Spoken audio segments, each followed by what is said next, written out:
Hello दोस्तों, हम हैं भोजपुरिया तड़का और हम सुनावनी भोजपुरी में न्यूज बड़का। त रउआ लोग भोजपुरी में खबर सुनल पसंद करनी त का सोचत बनी। फटाफट चैनल के सब्सक्राइब करी और घंटी जरूर दबाएं। चलिए वीडियो शुरू कर जाओ। दोस्त रउआ लोग तो जानत बानी कि लोकसभा सीट पर पूरा चरण पर मतदान हो गई बा।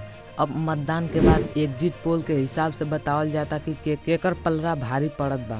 एग्जिट पोल के मतलब भइल कि अनुमान लगावल जाता कि केकर पलड़ा भारी पड़त बा। तो आई आज के ए वीडियो में बात कइल जाए कि का एग्जिट पोल रिजल्ट से जीत पक्का हो जाला कि ई सब फर्जी बा। चलिए वीडियो शुरू कइल जाओ। हम ए वीडियो में मनोज तिवारी, पवन सिंह, रवि किशन, निरहू लाल यादव के बारे में बात करम। मनोज तिवारी के एग्जिट पोल के बात कइल जाओ तो मनोज तिवारी के खिलाफ इंडिया गठबंधन कांग्रेस नेता कन्हैया कुमार लड़त रहना और एग्जिट पोल के हिसाब से मनोज तिवारी के पलड़ा भारी पड़त बा।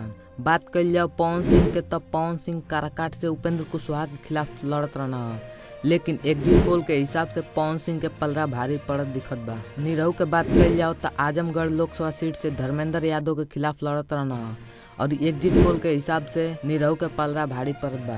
रवि किशन के बात कइल जाओ तो रवि किशन गोरखपुर से लड़त रहना। एग्जिट पोल के हिसाब से बतावल जाता कि रवि किशन आसानी से ई चुनाव जीत सके न। तो ई रहल एग्जिट पोल के हिसाब, यानी कि अनुमान, लेकिन ई तय नइखे कि जीत पक्का बा कि ना।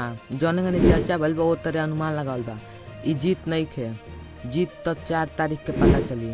रउआ लोग आपन अनुमान कमेंट में जरूर लिखिए और ऐसने खबर भोजपुरी में सुनल पसंद करनी तो का सोचत बनी। फटाक दे चैनलवा के सब्सक्राइब कर ली और घंटियों दबा दी और वीडियो पसंद आइला तो वीडियो के एगो लाइक कर दी। मिलता नहीं आगे के ताजा खबर में, तब तक खातिर जय हिंद, जय भारत, धन्यवाद।